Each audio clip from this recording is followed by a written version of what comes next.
뭐 하세요?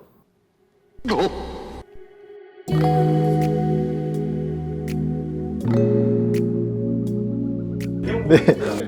오늘 하루 동안에 필러를 얼마나 썼나 모아봤어요. 평상시에는 이런 짓을 잘 안 하는데 오늘 하루 동안 제가 필러를 얼마나 썼나 한번 모아봤습니다. 이 양은 제가 정확히 세보진 않았지만 대략 8명에서 9명 정도 고객님을 상대로 이제 사용한 양이고요. 네, 이 필러의 양이 굉장히 많아 보이지만 적절한 위치에 적절한 양으로 사용이 되면 오히려 얼굴은 작고 매끄러운 형태로 변하게 됩니다. 그래서 제가 강조하고 싶은 3가지가 있는데요. 먼저 적절한 양의 필러, 그리고 적절한 위치에 들어가는 것, 그리고 좋은 제품의 필러, 이 3가지만 잘 지켜진다면 아주 좋은 시술이라고 말씀드리고 싶습니다. 오늘 좀 말씀드리고 싶은 내용은 필러에 대한 오해와 진실이라는 주제를 좀 붙여봤습니다. 저 김의사에게도 필러 시술을 받으시러 많은 고객님들이 내원을 해주시는데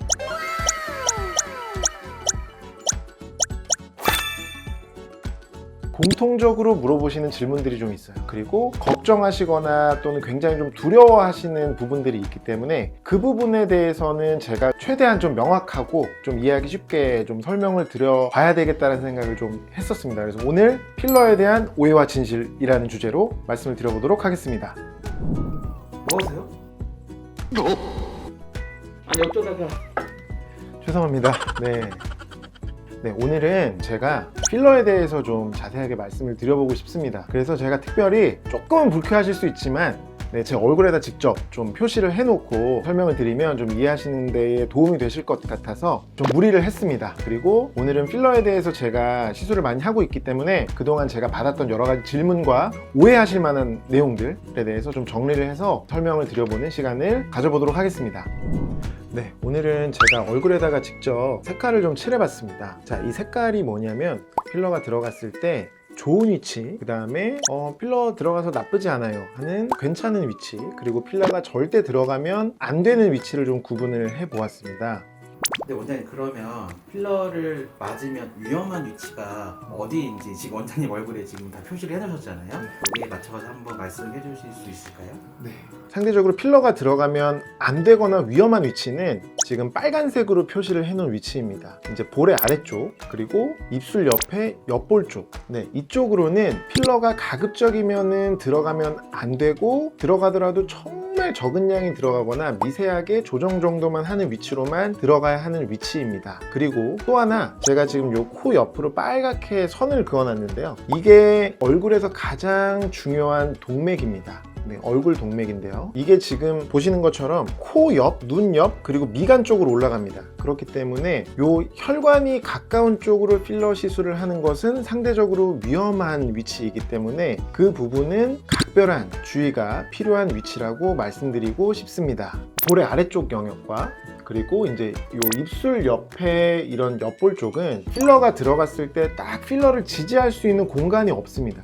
그리고 이쪽은 다 소위 말하면 물렁물렁한 지방 조직이 많은 위치이기 때문에 많은 용량의 필러가 이 위치에 들어가게 되면 조금 처져 내려올 수 있습니다. 그렇기 때문에 이 빨간색으로 칠한 이 위치는 가급적이면 적은 용량을 쓰거나 필러를 추천드리지 않는 위치라고 말씀을 드리고 싶어요. 그리고 두 번째로 혈관이 가까운 쪽, 지금 제가 보라색으로 표시를 해놨는데요. 코 필러, 그리고 요 미간 쪽의 필러, 참 말이 많고 그 다음에 오시는 고객님들께서 많이 물어보시는 부분입니다. 코 필러 고려하시는 경우가 많은데 인터넷 찾아보시면 굉장히 무서운 부작용이 많이 써 있어요. 그것은 필러가 요 지금 빨간색 선으로 표시해 놓은 이 혈관 쪽으로 주입이 들어갔을 때 나타날 수 있는 이런 증상들이 무서운 필러 부작용으로 많이들 나타날 수 있습니다. 그렇기 때문에 이 부분은 주의하는 게 필요하고요. 다만 우리가 코라든지 미간 쪽을 필러를 그러면 완전히 못하는 위치냐? 그렇진 않고요. 이 필러가 들어가는 위치하고 혈관의 위치가 쉽게 말하면 층이 다릅니다. 필러는 저기 지하실에 들어가고요. 혈관은 저기 1층 정도 위치에 혈관이 있기 때문에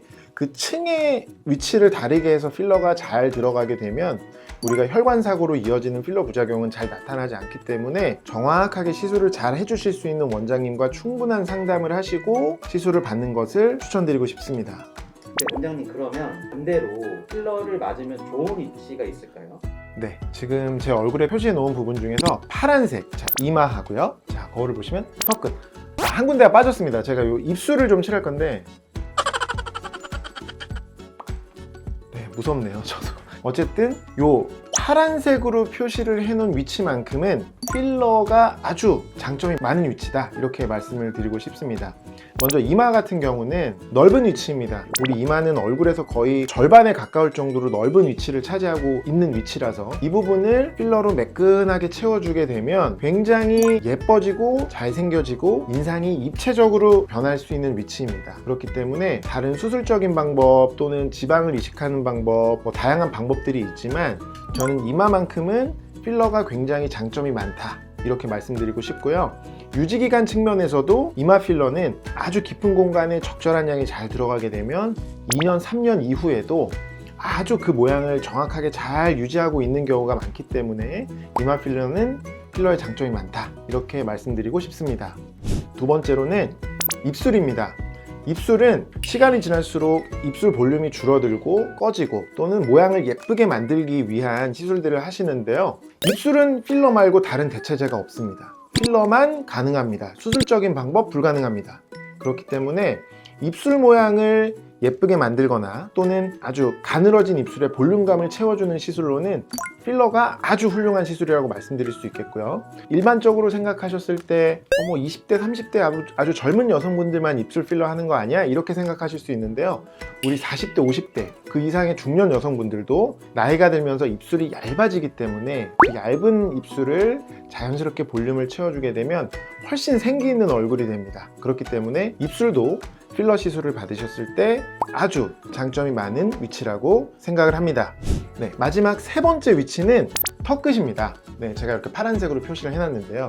턱끝도 마찬가지로 이제 아주 좁은 위치에 아주 좀 딱딱하게 좀 모양을 만들어줄 수 있는 필러 제형이 들어가야 되기 때문에 필러 말고 다른 형태로는 시술이 좀 어렵습니다. 물론 딱 모양을 갖춰져 있는 외부 물질을 삽입하는 방법도 있겠지만 너무 번거롭고 큰일이 되기 때문에 비교적 턱끝은 간단하게 필러 시술을 받으시게 되면 딱 V라인을 만드는 데도 용이하고요. 그리고 턱끝의 작은 변화만 가지고도 훨씬 더 살이 빠지고 V라인에 가까운 얼굴 모양을 느끼실 수 있게 변화를 줄 수 있고요. 그리고 마지막으로 측면에서 봤을 때 코끝과 입술과 턱끝이 일직선으로 만나는 이상적인 비율로 이제 시술을 한다고 했을 때도 턱끝 필러는 아주 장점이 많은 시술이라고 말씀드리고 싶습니다.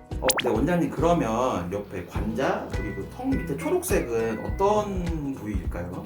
네, 이제 제가 초록색으로 표시를 해놨는데요. 여기 이제 관자 그리고 옆볼 그리고 요 이제 마리오네트라고 하는 요 이제 세 부위를 초록색으로 표시를 해놨는데요. 이 부분도 네, 필러를 했을 때 아주 장점이 많은 위치입니다. 소위 이제 요 관자가 꺼져 있거나 옆볼이 꺼져 있으신 분들은 사실 딱 인상을 봤을 때 좀 퀭해 보이는 경우가 많고요. 그리고 조금 표현이 죄송하지만 빈티난다고 해야 될까요? 좀 이제 좀 소위 없어 보인다 라는 이런 느낌의 인상을 좀 주기가 쉽습니다. 그래서 이런 이제 옆볼이나 관자 쪽을 자연스럽게 필러로 메꿔서 옆라인을 매끄럽게 만들어주게 되면 훨씬 우아한 얼굴이 될 수 있습니다. 그렇기 때문에 마찬가지로 이 초록색 부분도 이제 필러의 장점이 많은 위치라서 제가 초록색으로 표시를 해놨습니다. 그리고 마리오네트도 이쪽 부분이 많이 꺼져 있게 되면 소위 심술보라고 하는 이 부분이 많이 돌출이 됩니다. 그렇기 때문에 물론 요 튀어나와 있는 부분을 넣어주는 거는 좀 다른 시술이지만 마리오네트를 매끈하게 채워주게 되면 이 턱선이 좀 더 이제 매끄러워지기 때문에 훨씬 더 밝고 깨끗한 인상을 줄 수 있는 위치입니다. 마지막으로 원장님, 그러면 이제 보라색은 어떤 부위일까요? 네, 이 보라색 위치는 제가 조금은 위험할 수 있는 위치를 표시를 해놨습니다. 아까 처음에 말씀드렸던 요 코 옆으로 빨간 선이 보이실 텐데요. 이 부분이 이제 그 얼굴에서 좀 가장 큰 동맥이라고 말씀을 드렸잖아요. 이 동맥이 지나가는 길 주변의 필러는 아무래도 좀 조심스럽고요. 저도 마찬가지로 시술을 할 때 어느 정도 긴장을 많이 하고 특히나 더 조심하는 위치입니다. 하지만 필러를 못하느냐? 그렇진 않습니다. 팔자 위치, 그 말씀드렸던 혈관의 층하고 필러가 들어가는 층이 다르기 때문에 적절한 깊은 공간에 조심스럽게 필러가 들어가게 되면 충분히 팔자 꺼짐을 해결해 줄 수 있고요. 그리고 눈 밑 꺼짐도 필러가 깊은 공간에 적절하게 들어가게 되면 이제 자연스럽게 눈 밑 꺼짐을 해결해 줄 수 있고요. 그리고 콧대와 미간 쪽도 혈관을 피해서 혈관층과 다른 깊이로 적절하게 들어갔을 때 이제 모양을 예쁘게 만드는 데는 괜찮은 위치다, 이렇게 말씀드리고 싶고요. 꼭 하나, 그렇기 때문에 요 해당 위치만큼은 어느 정도 시술 케이스가 많고 좀 충분히 의료진과 상담을 하시고 시술을 하시는 것을 추천드리고 싶습니다.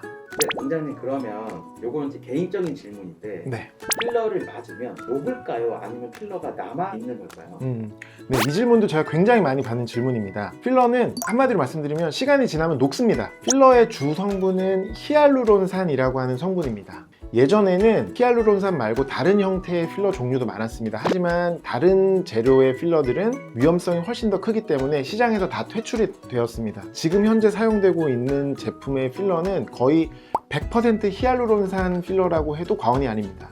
자, 히알루론산이라고 하는 성분은 우리 몸 안에 있는 성분이에요. 관절 안에 있습니다. 관절과 관절 안에서 윤활 작용을 해주는 끈적끈적한 액체가 히알루론산인데요. 이것을 미용적으로 응용을 해서 만든 것이 필러이고, 그렇기 때문에 우리 몸에는 히알루론산을 녹여주는 효소들이 있습니다. 그래서 통계적으로 봤을 때는 제품마다 좀 차이는 있지만 1년 6개월 정도가 지났을 때 처음 시술한 필러의 대략 50% 또는 그 이상은 녹는다라고 되어 있습니다. 그래서 1년 6개월 정도 지났을 때 처음 채웠던 모양보다는 조금 이제 볼륨이 줄어들게끔 나타나는 것이 일반적이고요. 그 이후에는 나는 모양이나 형태를 보시고 조금 꺼져 있는 모양이 처음 시술 직후보다 좀 아쉽다 라는 생각이 드신다면 그때 상담하시고 추가 시술 여부를 조금 고려하시면 되겠습니다. 네, 그러면 필러 시술 주기는 어떻게 될까요?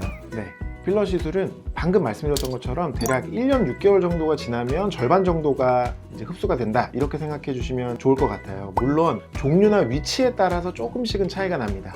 딱딱한 필러가 들어간 위치는 조금 더 유지기간이 길고요. 소프트하고 부드러운 필러가 들어간 위치는 상대적으로 유지기간이 좀 짧습니다. 그리고 움직임이 많은 위치, 예를 들면 입술, 그 다음에 눈 주변, 이런 쪽은 우리가 계속 움직이는 위치이기 때문에 이런 움직이는 위치일수록 필러가 조금 더 빨리 흡수가 된다고 보실 수 있겠고요. 하지만 필러는 보톡스랑 다르기 때문에 딱 주기적으로 얼마만큼마다 꼭꼭꼭꼭 맞아야 된다 하는 시술은 아닙니다. 대략 1년에서 1년 6개월 사이에 꺼져 들어가는 모양을 보시고 추가 시술 여부를 판단하시면 좋으실 것 같습니다. 네, 원장님 그럼 필러가 움직이나요?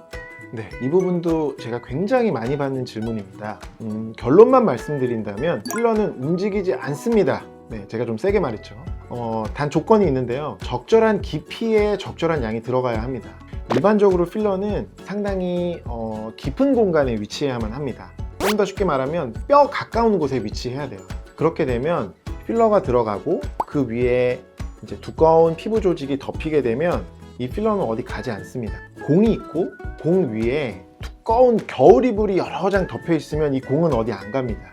그런데 이 공이 있고 그 위에 얇은 여름 이불 한 장 덮여 있으면 공은 왔다 갔다 할 수 있거든요. 그렇기 때문에 좀 더 자연스러운 시술, 그리고 위치가 움직이지 않는 시술을 하기 위해서는 필러가 가급적이면 깊은 공간에 위치하는 것이 좋습니다. 이렇게 말씀드리고 싶고요. 또 하나, 필러가 들어가면 그 필러는 주변 조직하고 딱 떨어져 있는 개체가 되지 않습니다. 시간이 지날수록, 요건 의학적인 용어지만 캡슐화라고 하는데요. 이 필러 주변에 이 필러를 둘러싸는 조직들이 생깁니다. 그렇게 되면 피부하고 필러 사이를 연결해주는 이런 결합 조직들이 생기거든요. 그렇게 되면 필러는 요 눈 밑에 넣은 필러가 여기 막 볼까지 내려오느냐, 이런 거는 절대 아니고요. 어떤 위치에서 조금 틀어지는 거는 가능하지만 이제 눈 밑에 있는 필러가 뭐 볼 아래까지 내려온다, 이런 형태로 필러가 움직인다는 것은 오해라고 말씀드리고 싶습니다. 네, 원장님 그러면 부위별로 들어가는 필러의 종류가 다른가요?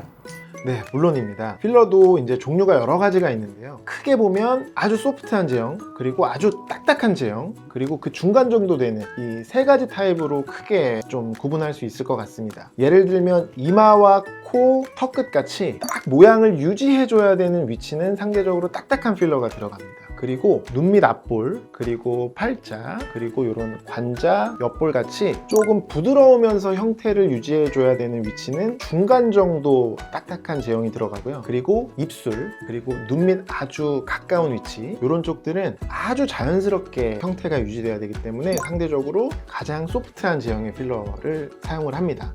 하지만 요것은 시술하시는 의사 선생님들이나 또는 이제 고객님들의 얼굴 꺼짐 정도에 따라서 조금씩은 차이가 있을 수가 있겠습니다. 네, 원장님 진짜 마지막인데 네. 그럼 필러랑 콜라겐 부스터의 차이점이 있을까요? 네, 이 주제는 너무 좋은 질문인데요. 안 그래도 제가 많이 받는 질문이라서, 하지만 내용이 좀 많아서 다음번 영상 주제로 제가 준비를 하고 있었기 때문에 다음번 영상 주제로 필러하고 콜라겐 주사 요 각각의 시술의 장단점과 또 어떤 분들한테 좋은지 이런 것들을 다시 한번 설명해 드리는 기회가 있을 것 같습니다. 그럼 다음에도 어떻게 칠하실 거죠? 얼굴.